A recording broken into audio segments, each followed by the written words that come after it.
Hello, hello, hey, hey. It's Jennifer Palmer, and welcome to a little mini episode of the Welly Walk podcast. So, this is going to be a little bonus sleep episode because I feel remiss in having not told you a few things, which yesterday I was reminded of over and over again because I was suffering from some pretty hardcore sleep deprivation. And I realized I have this specific tool that was helping me through the day. And I could see my husband doing all the things that I knew we shouldn't do. And I realized I have to tell you about this because it is going to be so helpful.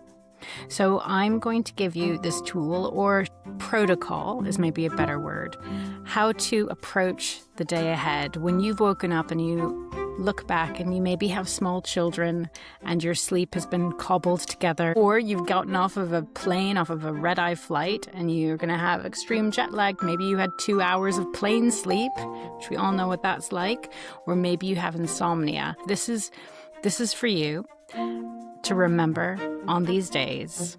And there's things that you are going to be very tempted to do that you think are going to help you but are actually going to hurt you. And I'm going to show you the alternative, which might not seem fantastic on the face of it, but is really going to help you in the long run.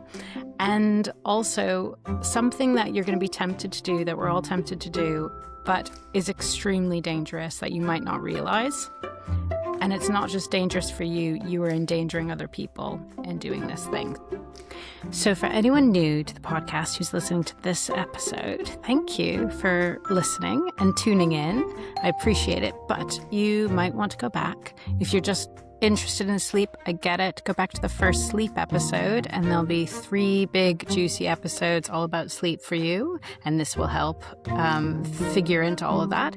But otherwise also, it would be great if you went back to the very first episode of the podcast called The Catalyst and started from there, because then you will see how sleep figures into the bigger picture and all these other wonderful things that we've been learning about. But for everyone else, buckle up and let's get going. Here is your little bonus sleep episode, all about how to do nothing. So why was I sleep deprived? I was sleep deprived because I went out the night before and I partied and I had some tequila and I also had some bubbly. Great combination, right? And I have not, my friends are probably pretty annoyed with me mentioning this yet again, I have not been drinking this last year. So on top of all this, I'm quite a lightweight. And I'll get into the story around how I stopped having alcohol and why I stopped having alcohol. And what is the process that I went through and the things that have helped me to basically kick a habit. But anyway, long and short of it was I had about 4 small glasses of alcohol over a 5-hour window. And we got home at a decent hour, 11:45. And I was up in bed by 12:30. And I thought, this is great. I've gone out and I've had this fantastic social time with my friends. Happy birthday, Christina. We did a lot of dancing to 80s music. It was an 80s themed the Brits love their fancy dress parties, and it was 80s, and there was a lot of disgusting outfits, but, absolutely amazing. I went as a Care Bear because I had the Care Bear outfit from another party, and I thought, I'll go as my 80s self, the thing that I wanted to be when I was 8 years old. So I crimped my hair, wore a lot of jewelry, blue eyeshadow, dressed as a Care Bear, maybe 6-year-old self. But anyway, I had a lot of fun. But when I got home and got into bed, shut my eyes, I then could not fall asleep. And I was thinking about what's going on here. Why can I not sleep? But of course, because you've listened to the last 3 episodes all about sleep, you know what alcohol does to our sleep. First of all, we will remember, and I was remembering, it is a sedative. It is not a sleep aid. Even if you can fall asleep, you are not engaging with sleep properly. Even if you have a sleep tracker that's telling you the next day, oh, you had these stages of sleep, it's not real. Your brain is trying to get into those sleep stages and it's mimicking sleep, but it actually can't engage with sleep in the same type of way. It fragments your deep sleep, then it also blocks your REM sleep.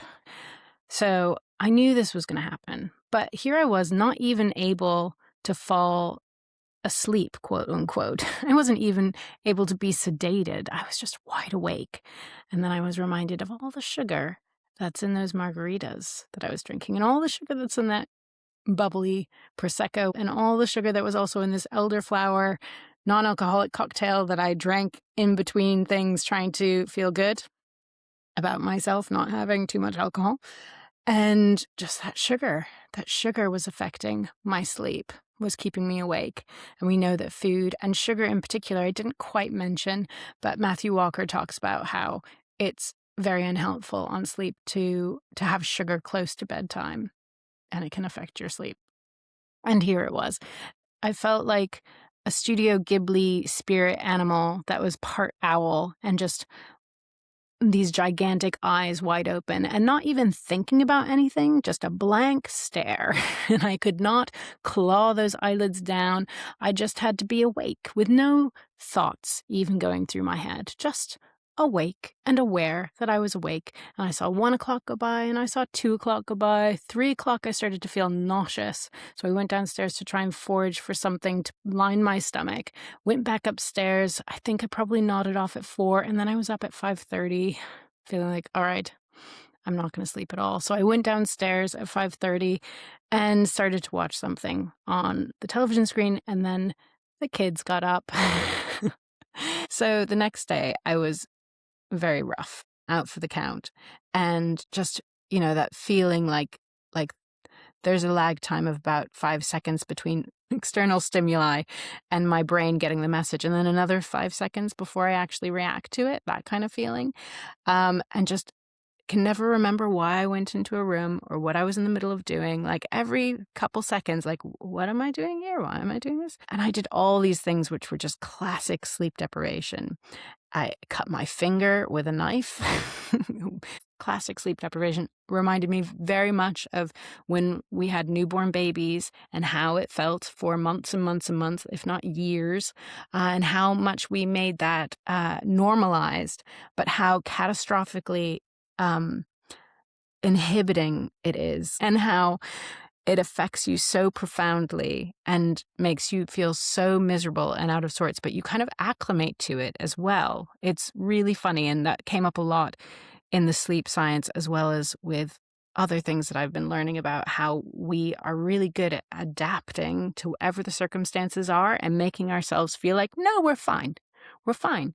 And so it is with that spirit that I decided I was fine to drive and take my son to his friend's house. And I was driving, and as I was driving, I was thinking about all the stuff I had learned from Matthew Walker about sleep deprivation and how people who are sleep deprived must not drive. Because actually, the majority of accidents occur because of people being sleep deprived. There are far more accidents because of sleep deprivation than there are because of drunk drivers or people driving under the influence of drugs. Far more. And they are far more deadly accidents as well. Because what happens when you are sleep deprived is your brain starts to take microsleeps. And when I say sleep deprived, you want to have 7 to 9 hours of sleep. Underneath that, you are starting to be sleep deprived.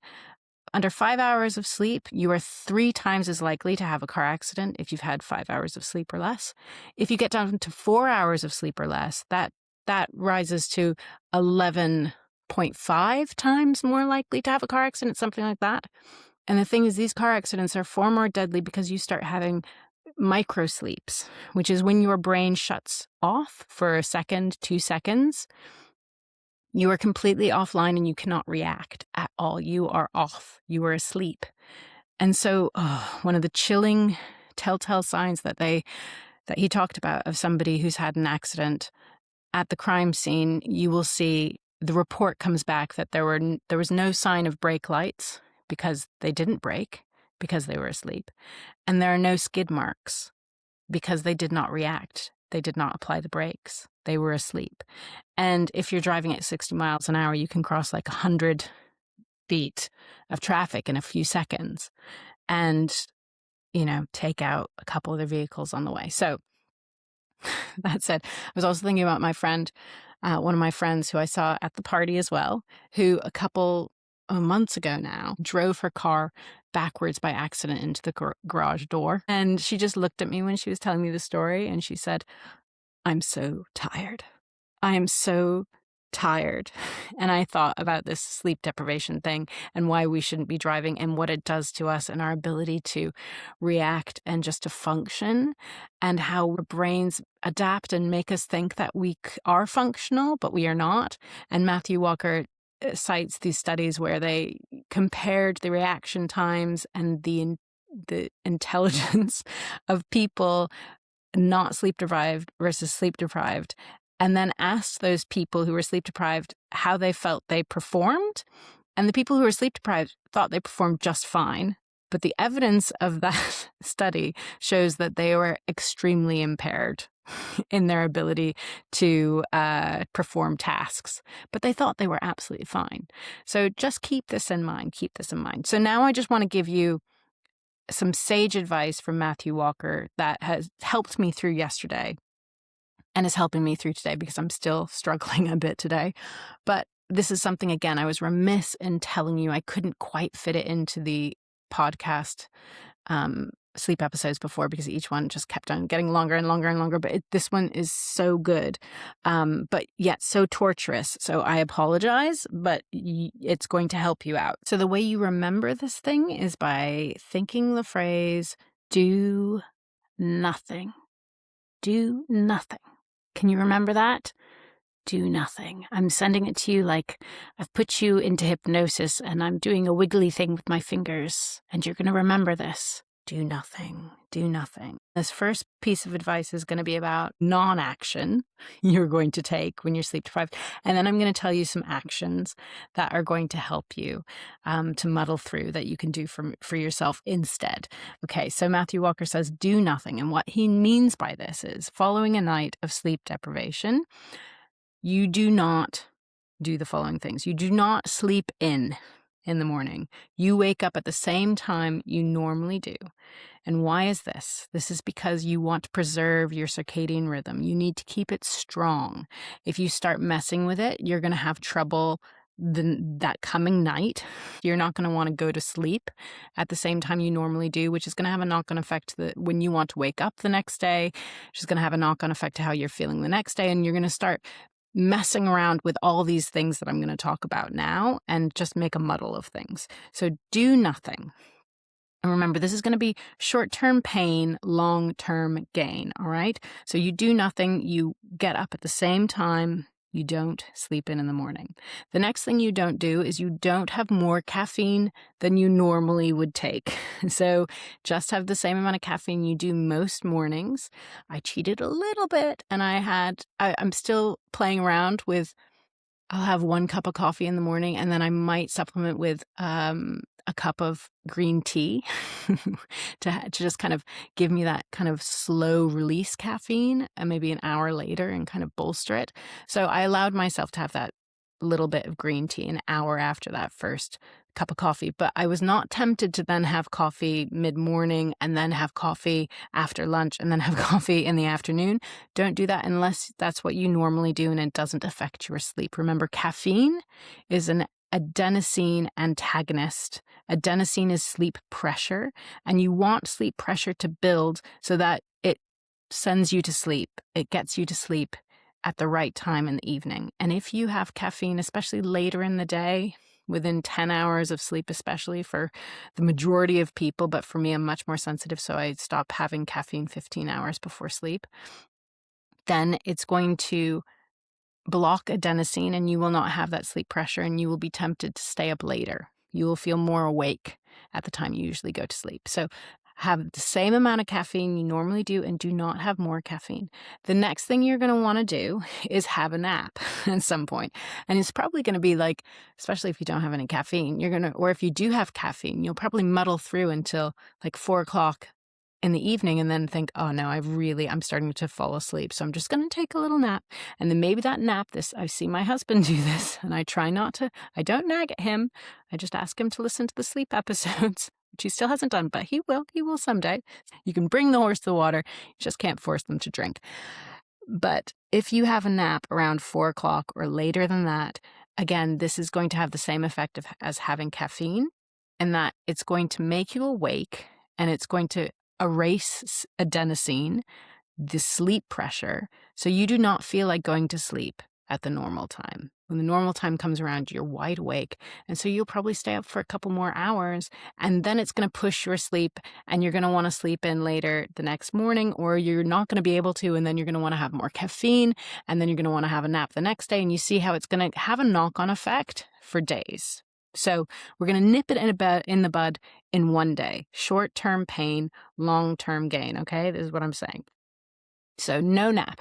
Unless it's part of your normal routine to have a nap and it's not affecting your sleep, then, that's your normal, so it's fine. But no extra naps for the rest of us. So next thing you're going to want to do is you're going to want to probably go to sleep early because you haven't been allowed a nap. You haven't been allowed more caffeine, but you're not going to do that either. You're going to try and keep yourself awake until as close to the time you normally go to sleep as possible.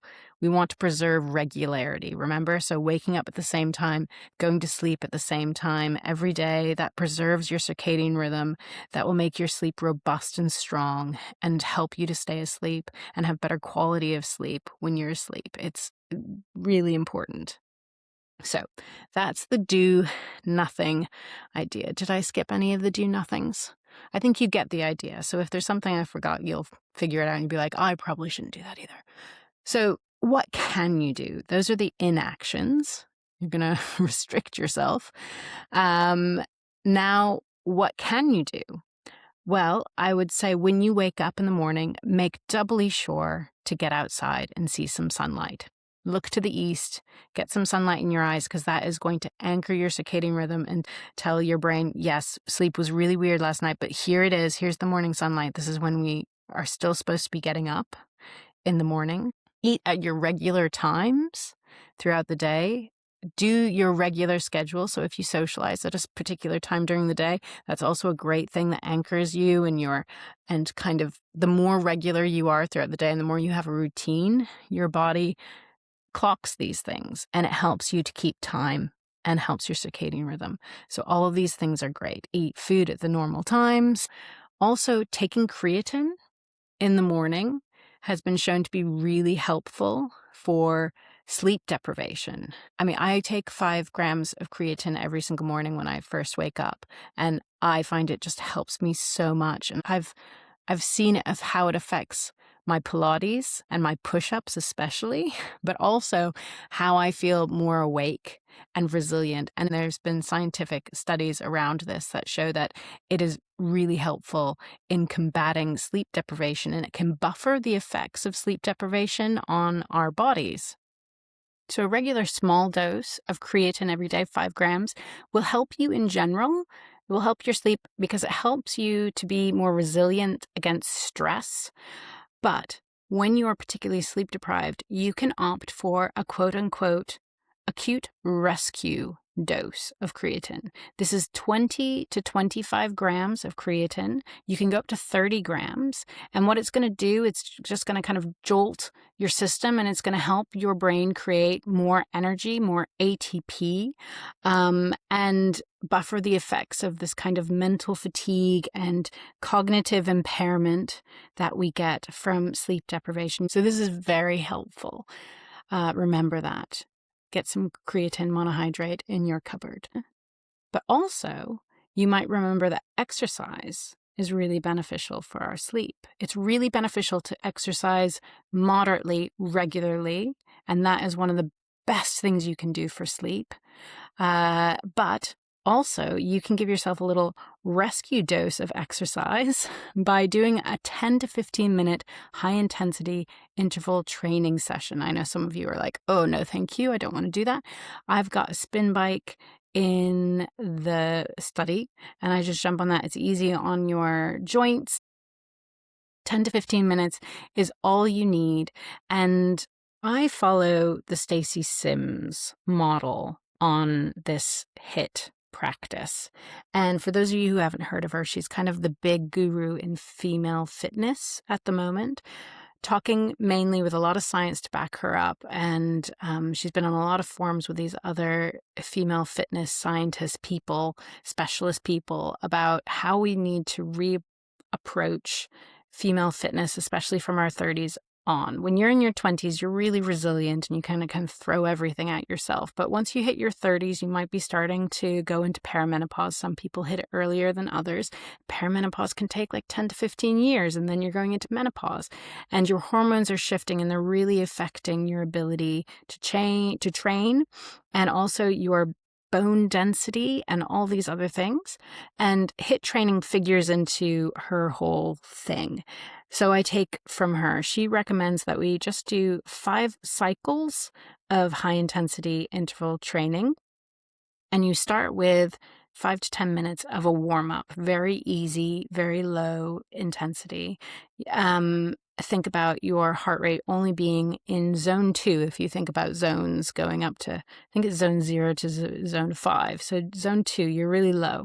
And then you start with 20 to 30 seconds of a sprint. And if you're new to this, maybe it's only 15 seconds. You just go until you can't go anymore. And then you give yourself a 2-minute recovery period. You go way, way down, dial way, way back. You're trying to get your heart down into zone 2 again. And you give yourself 2 minutes. Then you do another 20 to 30 seconds of a sprint. Then you do 2 minutes of recovery again. And you do this 5 times in all. And that should take you about 12 to 15 minutes. So this is that perfect 10 to 15 minutes. So when you're sleep deprived, maybe you only do 4 circuits of this. You only need 10 minutes of it to help you. And then you do a cool down. Again, dial it way down, be really easy and gentle, get your heart rate down, and do some gentle stretching. And we've got to talk about stretching, guys, because I see people overstretching and hanging into their stretches. And if you do that, you're going to make yourself tighter. Your muscles are going to get tighter. So we'll talk about that another time, but be gentle on yourself with those stretches, okay? But also be mindful of the fact that when we are sleep deprived, our immune system has been flushed away. You have very low immunity. So when you're going to exercise in this fashion to help yourself with sleep deprivation, make sure you don't throw the baby out with the bathwater by overdoing it and exposing yourself to cold temperatures and rain outside at the same time. Be gentle.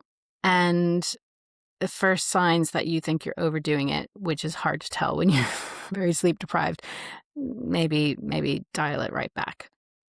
You are also much more susceptible to getting an injury, a sports injury in particular, when you are sleep deprived. And it's crazy. Athletes, if they get less than 8 hours of sleep, then their chances of getting an injury are 1.7 times more likely. And if they get less than 6 hours, their chance of getting an injury is 4 times more likely.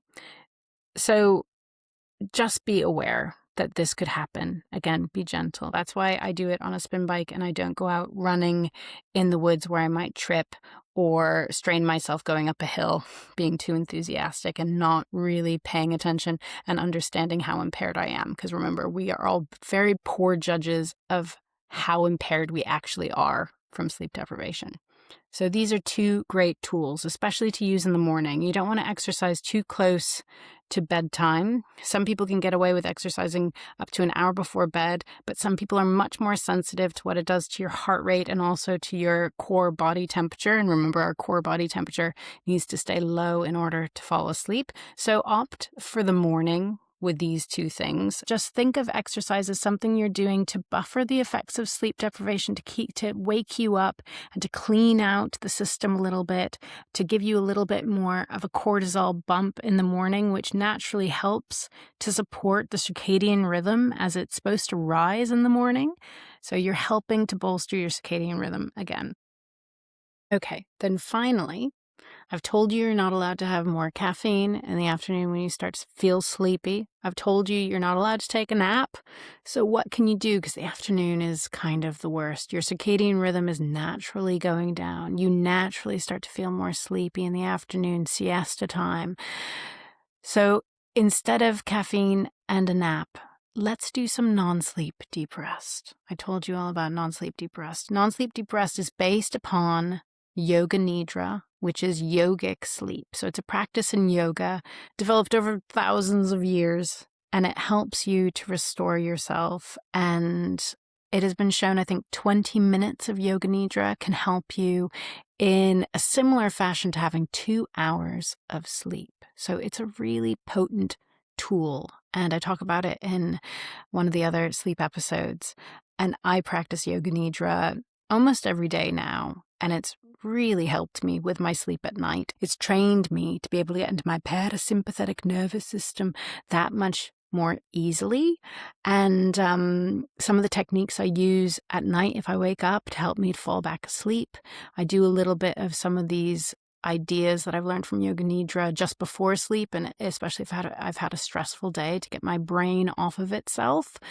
So it's such an amazing tool. And if you don't like yoga and you don't like the idea of spiritual type of practice and you don't like the culture around yoga, if you're a bit allergic to it, then gravitate towards non-sleep deep rest, and you'll find a lot on the internet that will help you. And it's using the same neuroscientific tools that have been proven to work in Yoga Nidra, but it kind of sanitizes the language around it for you to make it a little bit more sciencey.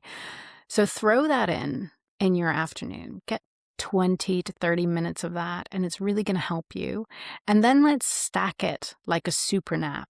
If you remember, a super nap was this thing that scientists came up with because they have to, experiment with all these things, where they found that if you have a shot of caffeine and then you take a 20-minute power nap, and then afterwards you splash cold water on your face, and then you also get sunlight outside in your eyes, that this has a compounding effect, and it wakes you up and refreshes you. So we're not going to do the caffeine part, because remember, we're not going to have any more caffeine than we normally do, but do 20 minutes of Yoga Nidra, then splash cold water on your face, then go outside and get some sunlight in your eyes, and you will feel the benefits, I promise. I did this the other day, and it was like, oh my gosh, the sun shone on me for the first time all day, and I felt the scales fall from my eyes, and I was a human again.